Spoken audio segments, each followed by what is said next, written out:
അധ്യായം 6. എയർപോർട്ടിലെ സംഭവവികാസങ്ങൾ തുടരുന്നു.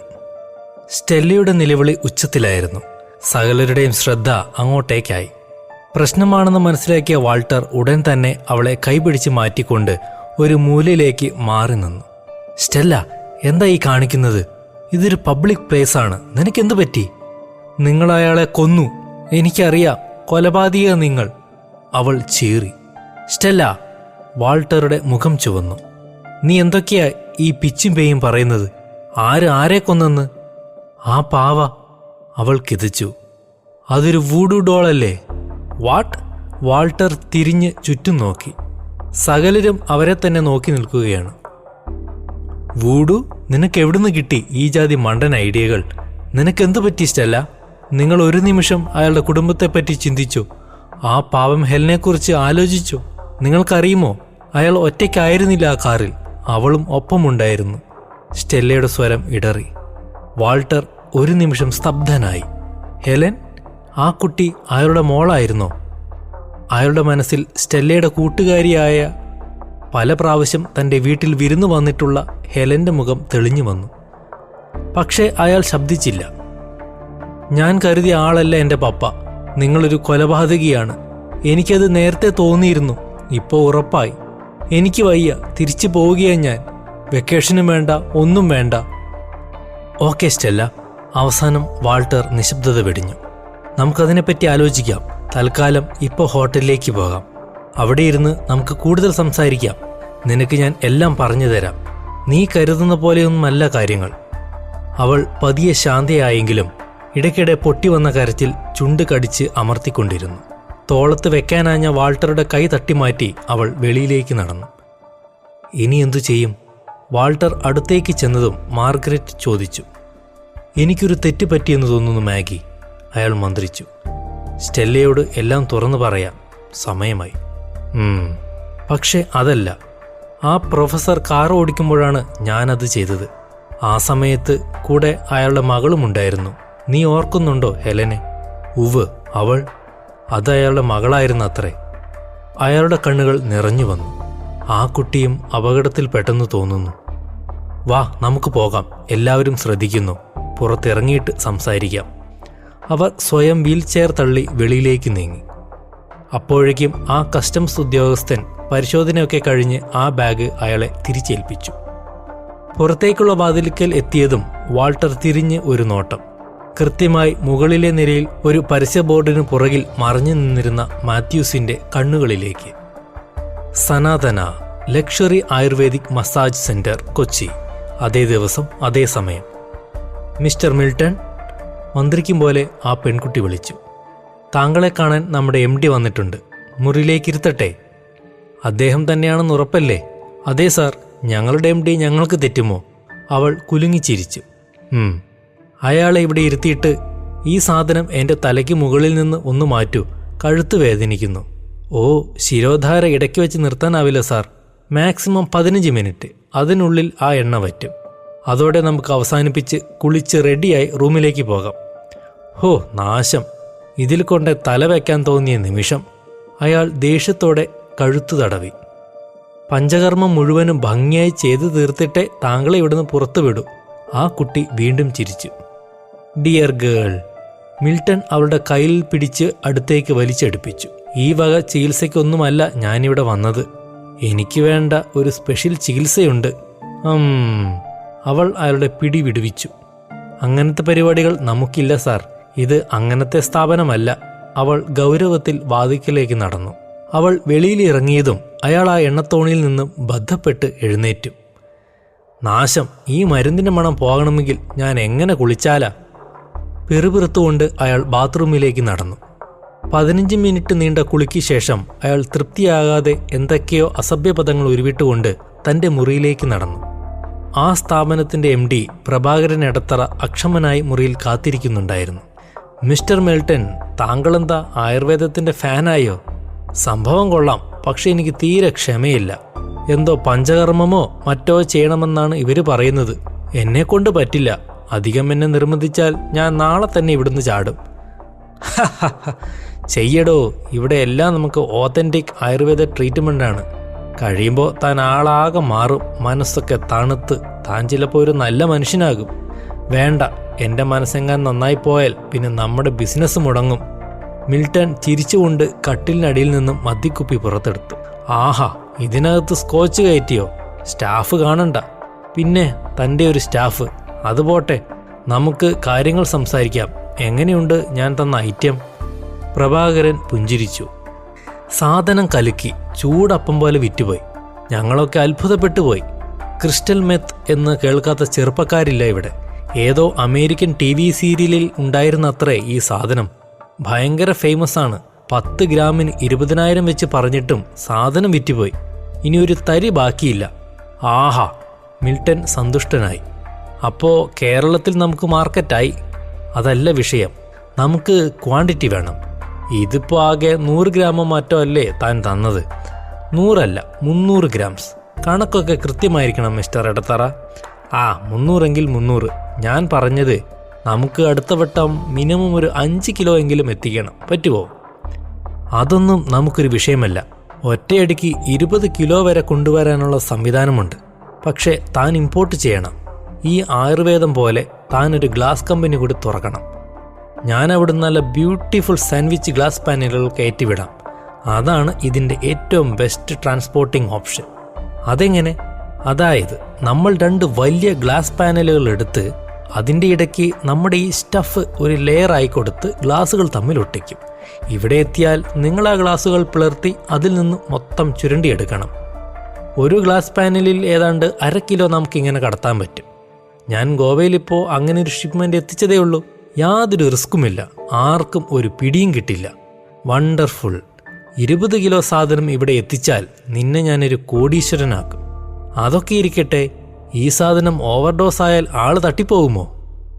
അതിപ്പോൾ ഏത് ഡ്രഗായാലും അങ്ങനെ തന്നെയല്ലേ. ഈവൻ മരിയാന, കഞ്ചാവ് ആയാൽ പോലും ഓവർഡോസ് പ്രശ്നം തന്നെയാണ്. അതൊക്കെ പറഞ്ഞിട്ട് വേണം കൊടുക്കാൻ. സ്ഥിരമായിട്ട് ഉപയോഗിച്ചാൽ വല്ല പ്രശ്നവും അതും കാണും. വേണ്ടവർ വാങ്ങിയാൽ മതിയെന്നേ. ഓക്കെ, താനെന്തായാലും തിരിച്ചു ചെന്ന് സ്റ്റഫ് അറേഞ്ച് ചെയ്യും. ഞാനൊരു ഇമ്പോർട്ടഡ് ലൈസൻസ് സംഘടിപ്പിക്കട്ടെ. അതിനല്പം സമയമെടുക്കും.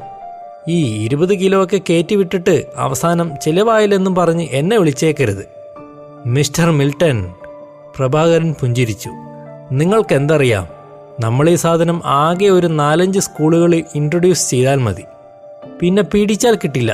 കേരളമായിരിക്കും നിന്റെ നമ്പർ 1 മാർക്കറ്റ്. സ്കൂളുകളിലോ? മിൽട്ടൺ അമ്പരന്ന്.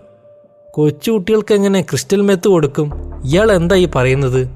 തീരെ കൊച്ചു പിള്ളേരല്ലടോ, ഹൈസ്കൂൾ പിള്ളേർ എൻ്റെ മെയിൻ കസ്റ്റമേഴ്സാണ്. ഹോ, അതൊരു കടുങ്കൈ ആണല്ലോ മിസ്റ്റർ എടത്തറ. എനിക്കെന്തോ അതിനോട് യോജിക്കാൻ പറ്റുമെന്ന് തോന്നുന്നില്ല. കുഴപ്പമില്ല, നീ യോജിക്കേണ്ട. ഞാനിതെങ്ങനെയും വിറ്റോളാം. നീ ഒന്ന് എത്തിച്ചു തന്നാൽ മതി. പ്രഭാകരന് പെട്ടെന്ന് ദേഷ്യം വന്നു. ഓക്കെ. മിൽട്ടൺ ഒരു ഗ്ലാസ്സിലേക്ക് മദ്യം പകർന്ന് അയാൾക്ക് നീട്ടി. ഈ വക ഒന്നും ഞാൻ കൈകൊണ്ട് തൊടില്ല മിസ്റ്റർ. ഞാൻ നേരത്തെ പറഞ്ഞിട്ടുണ്ടല്ലോ, ശരീരം കേടാകുന്ന ഒന്നിനും ഞാനില്ല. അതെ, നാട്ടുകാർക്ക് മുഴുവൻ കലക്കി കൊടുത്താൽ മതി. മിൽട്ടൺ പൊട്ടിച്ചിരിച്ചുകൊണ്ട് ഒറ്റ വലിക്ക് അതകത്താക്കി. അപ്പോൾ എങ്ങനെയാ, നാളെ തന്നെ തിരിച്ചു പോകുന്നോ? ഞാൻ ടിക്കറ്റ് ബുക്ക് ചെയ്യാം. എൻ്റെ ഇവിടുത്തെ പണി തുടങ്ങാൻ പോകുന്നതേ ഉള്ളൂ. ആലോചനയോടെ മിൽട്ടൺ എഴുന്നേറ്റ് വാതിൽ ലോക്ക് ചെയ്തു. എന്നിട്ട് ആ കർട്ടൻ ഒന്ന് വലിച്ചിടൂ, അയാൾ പ്രഭാകരനോട് ആവശ്യപ്പെട്ടു. അമ്പരന്നുപോയ പ്രഭാകരൻ എഴുന്നേറ്റ് അയാൾ പറഞ്ഞതുപോലെ ചെയ്തു. എന്താ മിൽട്ടൺ, പെട്ടെന്നെന്താ ഒരു പ്രശ്നം? തനിക്ക് നല്ല വിശ്വാസമുള്ള ഒരു ടീമിനെ കിട്ടണം. എന്തും ചെയ്യാൻ തയ്യാറായ ഒരു 3-4 പേർ. പറ്റുമോ? ക്യാഷ് ഒരു പ്രശ്നമല്ല. നീ കാര്യം പറയൂ. ഇന്ത്യയിൽ, കേരളത്തിൽ നിനക്കെന്തിനാ അങ്ങനെ ഒരു ടീം? എനിക്കൊരാളെ കൈകാര്യം ചെയ്യണം. വല്ലാത്തൊരു മനുഷ്യനെ, എൻ്റെ പുറകെ ഒരു നിഴല് പോലെ പിന്തുടരുന്ന ഒരു ചെകുത്താനെ.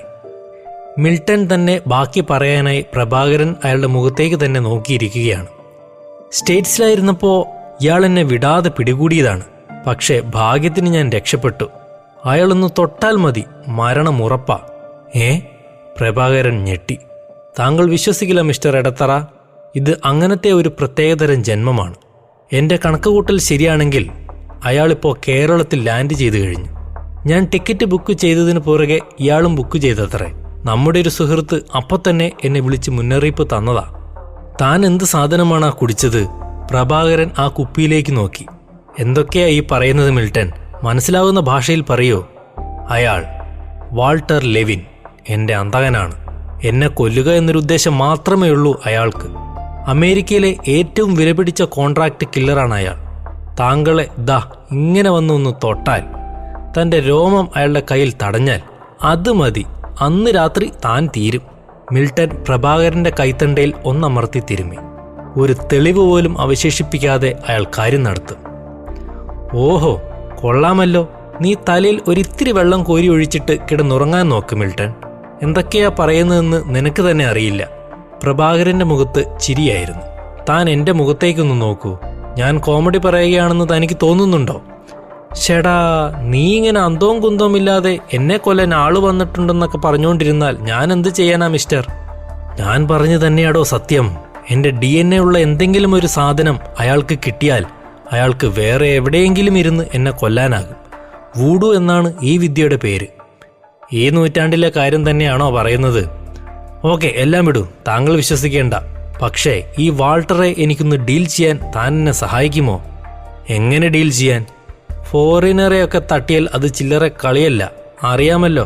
അതിനിപ്പോ ആരെങ്കിലും തയ്യാറായി വരുമോ എന്നെനിക്ക് സംശയമാണ്. ആരെയും കൊല്ലണ്ട. അയാളെ കൊല്ലാമെന്ന് ചിന്തിക്കുന്നത് തന്നെ മണ്ടത്തരമാണ്. ഒരുപക്ഷെ അയാളെ ആർക്കും കൊല്ലാനാവില്ല. അതിനിറങ്ങിത്തിരിച്ചാൽ ചിലപ്പോൾ നമ്മളായിരിക്കും ആദ്യം ചാവുന്നത്. പിന്നെന്ത് ചെയ്യാൻ? മിൽട്ടൺ ഒരു ദീർഘനിശ്വാസം വിട്ടു. അയാൾക്കൊരു മോളുണ്ട്, സ്റ്റെല്ല. അവർ ഒരുമിച്ചാണ് ലാൻഡ് ചെയ്തിരിക്കുന്നത്. ആ മനുഷ്യന് ഈ ലോകത്തിൽ ആകെയുള്ളൊരു വീക്ക് പോയിന്റാണ് മകൾ. അയാളെ കീഴ്പ്പെടുത്തണമെങ്കിൽ ആ കുട്ടികളിലൂടെ മാത്രമേ പറ്റൂ. ഓഹോ, അപ്പോ അവളെ നമ്മൾ കിഡ്നാപ്പ് ചെയ്യുന്നു. പിന്നീട് ഞാൻ അയാളെ വരച്ച വരയിൽ നിർത്തിക്കോളാം. എന്നെ ഉപദ്രവിക്കില്ല എന്നൊരു വാക്ക് അയാളുടെ വായിൽ നിന്ന് വീണ് കിട്ടിയാൽ രക്ഷപ്പെട്ടു. ആ വാക്ക് അയാൾക്ക് പിന്നെ തെറ്റിക്കാനാവില്ല. വൂഡു പിന്നെ എൻ്റെ മേലേശില്ല. അറിയാൻ പാടില്ലാത്തതുകൊണ്ട് ചോദിക്കുകയാണ് മിൽട്ടർ. നിങ്ങൾ സ്കൂളിലൊന്നും പോയിട്ടില്ലേ? നല്ല എഡ്യൂക്കേഷൻ്റെ കുറവുണ്ട് സംസാരത്തിൽ. മിൽട്ടൺ കുപിതനായി ചാടി എഴുന്നേറ്റു. താൻ വിശ്വസിക്കേണ്ടടോ, ആ കൊച്ചിനെ ഒന്ന് കടത്തിക്കൊണ്ടുവരാൻ പറ്റുമോ അതെനിക്ക്?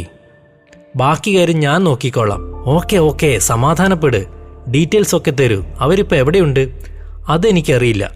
ഇന്ന് വൈകിട്ട് വന്നിറങ്ങിയെന്ന് മാത്രം എനിക്ക് ഉറപ്പാണ്. എന്നെ നമ്മുടെ ഒരു പാർട്ട്ണർ സ്റ്റേറ്റ്സിൽ നിന്ന് വിളിച്ച് പറഞ്ഞതാ. മിക്കവാറും ഞാൻ ബുക്ക് ചെയ്ത സെയിം ഹോട്ടലിലായിരിക്കും അവരും. ആദ്യം അവിടെ ഒന്ന് ചെക്ക് ചെയ്യാം നമുക്ക്. ലെവിൻ എന്നാണ് കുടുംബ പേര്. സ്റ്റെല്ല എന്നാണ് മകളുടെ പേര്. 18 വയസ്സാണ്. മാഗിയോ മാർഗരറ്റോ മറ്റോ ആണ് ഭാര്യ. ഇത്രയും വിവരമേ തൽക്കാലം എൻ്റെ കയ്യിലുള്ളൂ. പ്രഭാകരൻ ഒന്നിളകിയിരുന്നു. അത് ശരി, 18 വയസ്സാണ് കുട്ടിക്ക് എന്ന് താൻ ആദ്യം പറഞ്ഞില്ലല്ലോ. ഇത് ഞാൻ ഡീൽ ചെയ്തോളാം. പറ്റിയ പിള്ളേരുണ്ട്. വേണ്ട, ആ ചിന്ത വേണ്ട കേട്ടോ മിസ്റ്റർ എടത്തറ. അവളെ നമ്മൾ എങ്ങനെ കിഡ്നാപ്പ് ചെയ്യുന്നോ അതുപോലെ തന്നെ അയാൾക്ക് മടക്കി കൊടുക്കണം. എങ്ങാനും അവളുടെ ദേഹത്തൊരു പോറൽ വീണാൽ പിന്നെ ഉണ്ടാകുന്നതിനൊന്നും ഞാൻ ഉത്തരവാദിയായിരിക്കില്ല. അതിപ്പോ നമ്മളെ ഏൽപ്പിക്കുന്നവന്മാർ നമ്മളെപ്പോലെ ആകില്ലല്ലോ. അവർക്ക് കാശിൻ്റെ കൂടെ ഇങ്ങനെയും ചില താല്പര്യങ്ങൾ കാണും. 18 വയസ്സുള്ള ഒരു കൊച്ചിനെ ഒറ്റയ്ക്ക് കിട്ടിയാൽ അവന്മാര് വിടുമോ? ഓക്കെ, എന്നാൽ വിട്ടേക്കൂ. ഞാൻ വേറെ പ്രൊഫഷണലായിട്ടുള്ള വേറെ ആരെങ്കിലും അന്വേഷിക്കട്ടെ. പണ്ട് എനിക്കിവിടെ ഒരു നല്ല ടീമിനെ പരിചയമുണ്ടായിരുന്നു. ഒരു റെജി, ബെന്നി എന്നൊക്കെ പറഞ്ഞ്. എന്തേൽപ്പിച്ചാലും നല്ല വൃത്തിയായി ചെയ്യും. അവരെ തപ്പണ്ട. പ്രഭാകരൻ എഴുന്നേറ്റു. അവന്മാര് 2 പേരും ഇപ്പോൾ കളത്തിലില്ല. 2 കൊല്ലം മുമ്പ് റെജി ബെന്നിയെ തട്ടി. അത് കഴിഞ്ഞപ്പോൾ റെജിക്ക് എന്തോ പണി കിട്ടി. ഇപ്പോൾ ശരീരം തളർന്ന് കിടപ്പാണ്. മൈ ഗോഡ്, മിൽട്ടൺ അറിഞ്ഞിട്ടില്ലായിരുന്നു. അപ്പോൾ പിന്നെ വേറെ വഴിയില്ല. എനിക്ക് കേരളത്തിൽ ആകെ പരിചയമുള്ള ആളുകളായിരുന്നു അവന്മാർ. ഞാനെന്നാൽ നേരെ ഗോവയിലേക്ക് വിടാം. എനിക്കവിടെ നല്ല കണക്ഷനുണ്ട്. താൻ വെയിറ്റ് ചെയ്യൂ മിൽട്ടൺ, നമുക്ക് വഴിയുണ്ടാക്കാം. പ്രഭാകരൻ ആലോചനയോടെ പറഞ്ഞു. സ്റ്റെല്ല ലെവിൻ അല്ലേ? അവളെ നമുക്ക് പൊക്കാം. നല്ലൊരു തുക വരും. പക്ഷേ പ്രൊഫഷണലായിട്ട് ഒരുത്തനെ ഇന്നിവിടെ എത്തിക്കാം, പോരെ? അത് മതി. പക്ഷേ ആളെങ്ങനെ? 18കാരിയെ കണ്ടാൽ കൺട്രോൾ പോകുന്ന ഇനമാണോ? മറുപടിയെ പ്രഭാകരൻ ഒരു ചിരി ചിരിച്ചുകൊണ്ട് വാതിൽ തുറന്ന് പുറത്തേക്ക് കടന്നു. അടുത്ത ഭാഗം കേൾക്കാൻ